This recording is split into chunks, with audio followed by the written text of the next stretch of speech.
Hello, नमस्कार दोस्तों। मेरा नाम राहुल सागर है और स्वागत है आप सभी का मेरे YouTube channel study with Rahul Sagar में। देखिए, मैंने केवीएस पीआरटी के इंटरव्यू के रिगार्डिंग पहले 2-3 वीडियो बनाई हैं और उसको लेकर के मैं काफ़ी सारे वीडियोस आगे भी बनाने वाला हूँ। अ, इससे पहले जो मैंने वीडियो बनाई थी वो थी how to prepare for KVS PRT interview. ठीक है? मतलब आपको कैसे प्रिपेयर करना है, आपको केवीएस पीआरटी के इंटरव्यू के लिए कैसे तैयारी करनी है। सबसे पहले वीडियो की मैं बात करूँ उसमें क्या-क्या चीज़ें डिस्कस की थी मैंने उसमें। तो सबसे पहली वीडियो में मैंने बताया था आपको कि कैसे आपको प्रिपेयर करना है और क्या-क्या चीज़ें करनी है और क्या-क्या चीज़ें नहीं करनी है। सबसे पहली वीडियो की बात होगी। सेकंड वीडियो में जो मैंने बताया था कि आपको अपना इंट्रोडक्शन किस तरीके से तैयार करना है, शॉर्ट में या फिर लॉन्ग में, हिंदी में या फिर इंग्लिश में।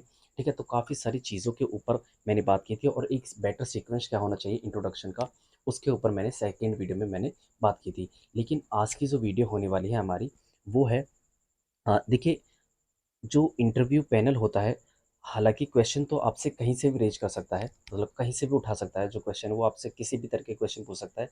लेकिन जो उसका माइंड है, हम क्या कोशिश कर सकते हैं, हम इंटरव्यू के पैनल को मतलब उसके माइंड को पढ़ने की कोशिश कर सकते हैं।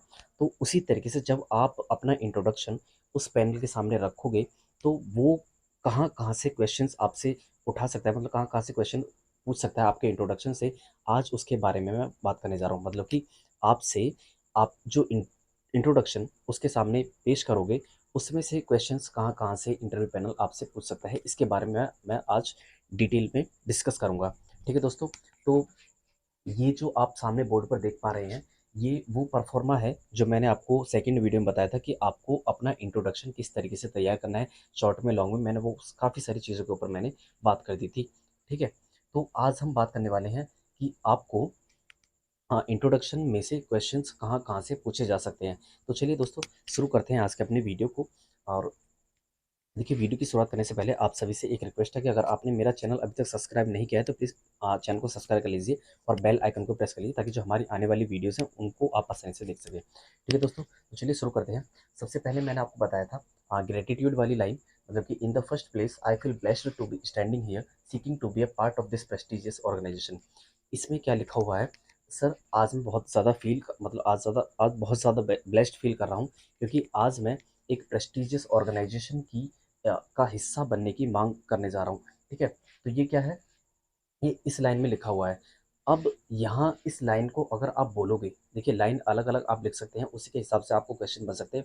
मैं अपने इंट्रोडक्शन के हिसाब से मैं आपको बताऊँगा कि आप कहाँ-कहाँ से मतलब आपसे कहाँ-कहाँ से क्वेश्चन पूछे जा सकते हैं और इसी के हिसाब से आप अनुमान लगा लेंगे, मतलब आप समझ जाएँगे कि आपके इंट्रोडक्शन में से कहाँ-कहाँ से क्वेश्चंस आपको पूछने के लिए मिल सकते हैं। ठीक है? तो सबसे पहले तो एक वर्ड आ गया यहाँ पर, ये प्रेस्टिजियस ऑर्गेनाइजेशन आप यहाँ पर देख सकते हैं। तो एक क्वेश्चन तो हमारे पास यही हो गया कि जो इंटरव्यू पैनल पूछ सकता है वो यही होगा कि आप केवीएस को प्रेस्टिजियस ऑर्गेनाइजेशन बोल रहे हैं, ये किस बिहाफ पर बोल रहे हैं, मतलब आपको क्यों लगता है कि केवीएस एक प्रेस्टिजियस ऑर्गेनाइजेशन है। सबसे पहला क्वेश्चन ये बन गया। तो इसमें ना काफ़ी सारी चीज़ें जोड़ सकती हैं, ठीक है ना। और इसका आंसर भी आप अपने हिसाब से देख सकते हैं क्योंकि उसकी क्वालिटीज़ को देख करके जो भी केवीएस के अंतर्गत आपको लगती हैं, ठीक है, आपके हिसाब से। अगर मैं 1-2 लाइन बोलूँ इस क्वेश्चन से रिलेटेड, तो ये हो सकता है कि सर, जो भी केवीएस मतलब हमारे पैन इंडिया में जो भी एजुकेशनल रिफॉर्म्स या फिर कोई एजुकेशनल मेथड अ, सबसे पहले आता है, तो सबसे पहले अप्लाई कहाँ पर होता है? वो केवीएस में अप्लाई होता है। ये बहुत ही इम्पोर्टेंट बात है किसके बारे में? केवीएस के बारे में। एक बहुत ही अच्छी बात है, ठीक है ना? और इससे ना हमें अपडेट रहने का मौका मिलता है। काफ़ी सारी चीज़ें हो सकती हैं इसके बारे में आंसर देने के लिए, जिसके बारे में हम आगे काफ़ी सारी वीडियोज़ को बनाएँगे। तो सबसे पहला टॉपिक क्या हो गया? जिसकी नज़र इंटरव्यू पैनल पर जिस पर जो नज़र होगी इंटरव्यू पैनल की, वो सबसे पहले कहाँ पर पड़ेगी? वो होगी प्रेस्टिजियस ऑर्गेनाइजेशन की। आप उसमें बताएँगे कि केवीएस आपको प्रेस्टिजियस ऑर्गेनाइजेशन क्यों लगता है, ठीक है? पहली बात ये होगी। फिर उसके बाद क्या है, सेकंड लाइन क्या है? My name is Rahul Sagar and I belong to a small town called Dankaur in Gautam Buddh Nagar district of Uttar Pradesh. मतलब कि मेरा नाम राहुल सागर है और मैं एक छोटे से टाउन से बिलॉन्ग करता हूँ जिसका नाम क्या है? दनकौर। कहाँ पर है वो? गौतम बुद्ध नगर डिस्ट्रिक्ट में, उत्तर प्रदेश के। ठीक है?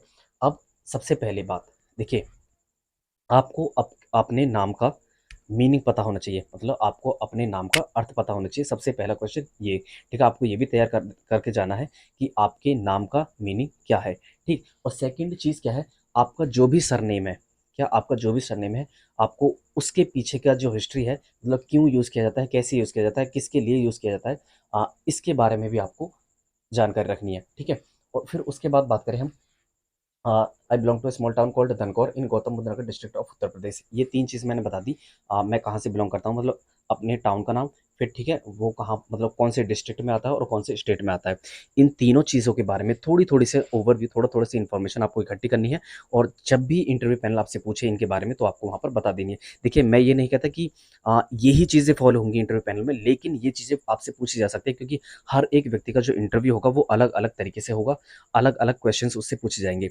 तो मैं आपको ये चीज़ें बता रहा हूँ कि कहाँ-कहाँ से आपसे क्वेश्चन बना सकता है इंटरव्यू पैनल, ठीक है? तो ये हो गया, आपको अपने टाउन या फिर आप किसी विलेज में रहते हैं तो उसकी कोई ख़ास बात आपसे पूछ सकते हैं, ठीक है? क्यों वो फ़ेमस है, इस चीज़ के लिए पूछ सकते हैं।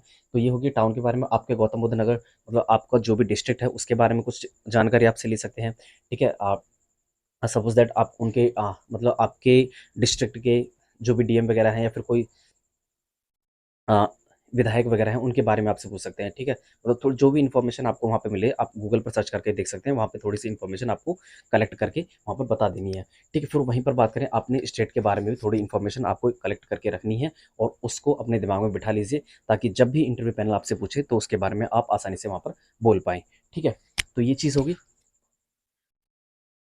मतलब अपने नाम के बारे में, फिर आपका सरनेम जो भी है उसके बारे में जानकारी, फिर आपका जो टाउन है, आपका जो क्या है, आपका जो डिस्ट्रिक्ट है और जो स्टेट है, ठीक है? उसके बारे में जानकारी। फिर उसके बाद बात करते हैं, मैंने आगे एक लाइन लिखी है, दो small but the town has a historic rooting in the Mahabharata period, as the place is believed to be the land where a great disciple of a great teacher trained himself by watching the statue of his teacher Shri Guru Dronacharya. मतलब मैं आपको ना इसे हिंदी में बता देता हूँ। हालाँकि मेरा जो टाउन है वो छोटा है, बट उस टाउन की जो रूट है वो महाभारत पीरियड के टाइम से फैली हुई है, ठीक है? और क्योंकि इस धरती पर, जहाँ पर जो मेरा टाउन है, वहाँ पर एक ग्रेट डिसाइपल, मतलब एक बहुत बड़े शिष्य हुआ, एक महान शिष्य थे, जहाँ पर उन्होंने अपने गुरु द्रोणाचार्य की प्रतिमा बना करके क्या अपने आप को ट्रेंड किया था, ठीक है? उनकी प्रतिमा को देख करके ये चीज़ मैंने यहाँ पर बोली है। तो यहाँ से क्वेश्चन कहाँ से बन सकता है? देखिए, सबसे पहला क्वेश्चन तो ये कि महाभारत पीरियड के बारे में आपको थोड़ी-सी नॉलेज होनी चाहिए, मतलब मेरे हिसाब से, ठीक है? आप जो चीज़ें आप वहाँ पर लिखोगे अ, अपने इंट्रोडक्शन में, तो उसके हिसाब से आपको पता होना चाहिए। तो मैं अगर अपने ही यहाँ पर बात करूँ, तो मुझे थोड़ा बहुत महाभारत पीरियड के बारे में जानकारी होनी चाहिए, ठीक? और फिर वहीं पर बात करूँ, तो ग्रेट टीचर जैसे गुरु द्रोणाचार्य जी के बारे में थोड़ी-सी इन्फॉर्मेशन कलेक्ट करनी है, और वहीं पर बात करूँ सेकंड चीज़, वो है क्या? एकलव्य के बारे में, क्योंकि इसी के लिए फ़ेमस है जो मेरा टाउन है, ठीक है? तो ये चीज़ होगी। फिर उसके बाद क्या है, आपकी जो उसके बाद क्या आ जाता है, जो हमारा सेकंड पॉइंट है वो है हमारा क्वालिफिकेशन वाला पार्ट। इसको मैं आगे बढ़ के बता देता हूँ। जैसे I completed my formal schooling from my home town only and also my graduation from HTPC college Dhankaur, ठीक है? There after I shifted over to GNIBM college Greater Noida, from where I secured bachelor's degree in education in the year 2021। I have also qualified central teachers eligibility test at both primary as well as upper primary level, and this makes me confident about teaching। देखिए, इसमें मैंने अपनी formal schooling के बारे में बता दिया। आपसे कुछ भी पूछा जा सकता है, जैसे मैंने यहाँ पर लिखा GNIBM, इसकी फुल फॉर्म आपसे पूछ सकते हैं, ठीक है? और क्योंकि जो आप डॉक्यूमेंट पेश करोगे ना, ये काफ़ी सारी इन्फॉर्मेशन जो आपकी क्वालिफ़िकेशन से रिलेटेड होगी, वो उनके पास होगी। बस आपकी एक जो मेंटल एक्टिविटी है, उसको जाँचने के लिए वो इस तरह के क्वेश्चन्स आपसे पूछ सकते हैं, ठीक है? GNIBM की फुल फॉर्म होगी यहाँ से, और वहीं पर बात करूँ तो एचडीपीसी की फुल फॉर्म आपसे पूछ सकते हैं, ठीक है? ये होगी चीज़। तो आपकी क्वालिफ़िकेशन से रिलेटेड, मतलब और एक बात और, क्वालिफ़िकेशन में अगर आपका कोई स्पेशल सब्जेक्ट है, या तो उसके बारे में भी आपको थोड़ी बहुत नॉलेज होनी चाहिए, ठीक है? तो ये चीज़ होगी हमारी क्वालिफ़िकेशन से रिलेटेड। क्वालिफ़िकेशन को तो वो आपकी चेक ही कर रहे हैं ना। फिर उसके बाद talking a bit about my family, we all are 4 members in my family. My mother is a homemaker and I have elder brother and a younger sister too. देखिए, फैमिली के बारे में ज़्यादा से ज़्यादा आपके, मतलब आपका जो फैमिली वर्क है, मतलब जो भी ऑक्यूपेशन है उसके बारे में पूछ सकते हैं, और थोड़ा बहुत ओवरव्यू आपके बारे में फैमिली से रिलेटेड जो है आपकी आपके बिहाफ पर पूछे जाएगा। मतलब कि कहने का ये है कि आपसे जो फैमिली पर जो बेस्ड क्वेश्चंस होंगे, वो आप अपने हिसाब से अच्छे से वहाँ पर प्रेज़ेंट कर पाएँगे, क्योंकि आपको ही पता होगा ना आपकी फ़ैमिली के बारे में अगर कोई क्वेश्चन पूछे तो आप ही वहाँ पर दे पाएँगे। ठीक है? तो ये चीज़ होगी। उसके बाद जो सबसे इम्पोर्टेंट पार्ट है वो क्या है? आपके पॉज़िटिव एट्रिब्यूट्स का, आपकी क्वालिटीज़ का, आपकी स्ट्रेंथ्स का। ठीक है? जो भी स्ट्रेंथ्स देखिए इसमें ना मैं ज़्यादा समय नहीं लेता हूँ, क्योंकि जो भी आपकी स्ट्रेंथ्स हैं, जो भी आप स्ट्रेंथ्स वहाँ पर पेश कर रहे हैं, जो उसके सामने बोल रहे हैं कि मेरे अंदर ये चीज़ें हैं, सेल्फ मोटिवेटेड हैं, या फिर सेल्फ लर्नर हूँ, गुड लर्नर हूँ, या फिर काफ़ी सारी चीज़ें बोल सकते हैं आप, जैसे मैंने यहाँ पर लिखा हुआ है। तो उनसे ये एक ऐसा पार्ट है जो आपकी स्ट्रेंथ्स होगी, यहाँ से काउंटर क्वेश्चंस आपको 99% देखने के लिए ज़रूर मिलेगा। जैसे मैंने यहाँ पे लिखा है कि मैं पॉजिटिव एट्रीब्यूट, मतलब जो मेरे पॉजिटिव एट्रीब्यूट हैं, मैं नेवर गिव अप ऑन, हमेशा मतलब हार नहीं मानता, और फिर प्लस मेरा जो एटीट्यूड है हमेशा पॉजिटिव रहता है। इसके ऊपर मुझे काउंटर क्वेश्चन देखने को मिल सकता है कि आप एक कोई एग्जांपल बताइए कि जिससे कि आप ये मानते हैं कि आपके अंदर ये क्वालिटी है, नेवर गिव अप करने वाली, या फिर पॉजिटिव रहने वाली। तो ये चीज़ बोल सकते हैं। और काफ़ी सारे क्वेश्चंस आपको यहाँ से देखने के लिए मिल सकते हैं। मैं केवल आपको एक परफॉर्मा पेश कर रहा हूँ कि जिस तरीके से आपसे क्वेश्चंस बन सकते हैं। ठीक है? हॉबीज़ के बारे में बात करें, और फिर सेकंड जो इम्पोर्टेंट है वो क्या चीज़ है? Going about my hobbies, I like to listen smooth and calm music. इसके बेनिफिट्स आपसे पूछे जा सकते हैं, और ये किस तरीके से चीज़ें हेल्प करेंगी आपको टीचिंग लाइन में, बच्चों को पढ़ाने में, ये आपसे पूछ सकते हैं। ये क्वेश्चन एक नॉर्मल क्वेश्चन है जो सभी से आपकी हॉबीज़ से पूछा जाएगा। जैसे going about my hobbies, I like to listen smooth and calm music. तो ये किस तरीके से हेल्प करेगी? और जैसे मैंने एक चीज़ और लिखी है कि spending my free time with people of various ages, मतलब कि मैं अपने फ्री टाइम को वेरियस एजेस के लोगों के साथ बिताना पसंद करता हूँ। ये चीज़ मैंने लिखी है। तो ये वहाँ से जो इंटरव्यू पैनल जो क्वेश्चन करेगा, वो करेगा कि ये चीज़ जो आपकी हॉबी है, वो किस तरीके से आपको हेल्प करेगी एक बच्चों को पढ़ाने में। ठीक है? तो ये काउंटर क्वेश्चन को मुझे तैयार करना पड़ेगा। ठीक, तो ये चीज़ होगी। फिर उसके बाद हॉबी के बाद माई वीकनेस। वीकनेस की बात करें तो वीकनेस को मैंने आपको बताया है पहली वाली वीडियो में कि आपको वीकनेस तब बतानी है आपकी जब आपसे इंटरव्यू पैनल इसके बारे में पूछे। ठीक है? एक चीज़।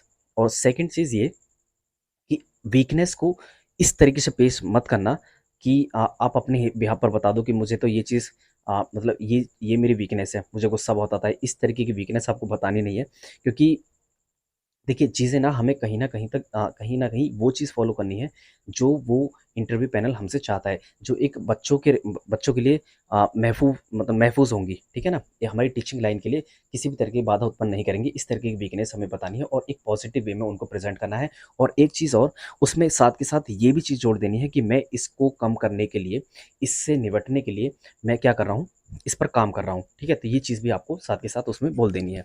तो दोस्तों आपको समझ आ गया कि आपसे जो आपका जो इंट्रोडक्शन होगा वो कहाँ-कहाँ से क्वेश्चंस आपको वहाँ से मिल सकते हैं। तो चलिए दोस्तों, यही थी हमारी आज की वीडियो। आई होप आपको वीडियो पसंद आई होगी। अगर आपको वीडियोस पसंद आ रही हैं तो प्लीज़ वीडियो को, इन सभी वीडियोस को लाइक कर दीजिए। और आपने वो पहले वाली वीडियोस नहीं देखी तो आप मेरे चैनल पर जाकर के वीडियोस को देख सकते हैं। तो चलिए लेते हैं अब आपसे विदा। Thanks for watching.